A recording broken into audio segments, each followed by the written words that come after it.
During an impromptu Rose Garden press conference on Monday, President Trump appeared to criticize his predecessors for not calling the families of soldiers who had died on their watch. When asked about U.S. soldiers who were killed in an ambush attack by extremists in Niger, Mr. Trump told reporters that he had written them personal letters, and would at some point be calling the families of those killed overseas. "I felt very, very badly about that. I always feel badly. It's the toughest calls. The toughest calls I have to make are the calls where this happens. Soldiers are killed. It's a very difficult thing." He added, in a direct jab at Obama, the traditional way. "If you look at President Obama and other presidents, most of them didn't make calls. A lot of them didn't make calls. I like to call when it's appropriate, when I think I'm able to do it." Following the exchange, Alyssa Mastromonaco, former Deputy Chief of Staff for Operations under Obama, took to Twitter with an explosive response, calling Mr. Trump's comments a "fing lie." To say President Obama or past presidents didn't call the family member of soldiers killed in action, he's a deranged animal, she added. A former White House official also told CBS News, President Trump's claim is wrong.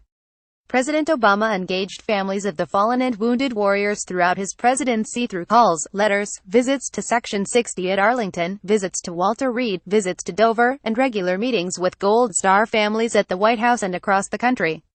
An aide to former President Bill Clinton confirmed he, too, called the families of fallen soldiers while he was in office. A spokesperson for former President George W. Bush also confirmed Mr. Bush had written to families of the fallen as well as called hundreds, if not thousands, of loved ones. When pressed further on the remark, Mr. Trump appeared to backtrack a little, saying, "I was told that he didn't often, and a lot of presidents don't.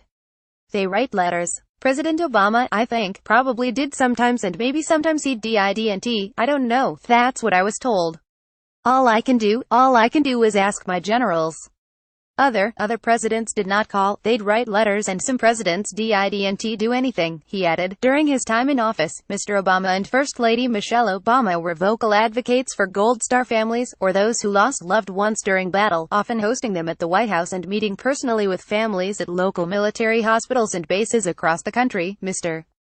Obama condemned Mr. Trump during the 2016 campaign for lashing out against Gold Star father Khizr Khan, who delivered an emotional speech about his Muslim American son killed in Iraq at the 2016 Democratic National Convention. His son was posthumously awarded a Bronze Star for his heroic actions on the battlefield. During his speech, Khan pulled a copy of the Constitution out of his suit pocket and offered to lend it to Mr. Trump, asking if he had ever read the document written by the Founding Fathers. "Have you ever been to Arlington Cemetery?" he then asked. "Go look at the graves of brave Americans who died defending United States of America. You will see all faiths, genders and ethnicities. You have sacrificed nothing." Soon after, Mr. Trump took to Twitter with a complaint that he had been viciously attacked by Khan. He also remarked on the silence of Khan's wife, Ghazala Khan, who had stood beside her husband on stage, and he suggested that her silence was related to her faith. "If you look at his wife, she was standing there. She had nothing to say," Mr. Trump said at the time. "Maybe she wasn't allowed to have anything to say. You tell me." Obama, responding directly to the fallout, slammed Mr. Trump as unfit to serve as president. The notion that he would attack a Gold Star family that had made such extraordinary sacrifice on behalf of our country, the fact that he doesn't appear to have basic knowledge around critical issues in Europe, in the Middle East, in Asia, means that he's woefully unprepared to do this job, he added. In the fallout of the back and forth, several Gold Star families penned an open letter to thank candidate Trump to stop his attacks on the Khan family.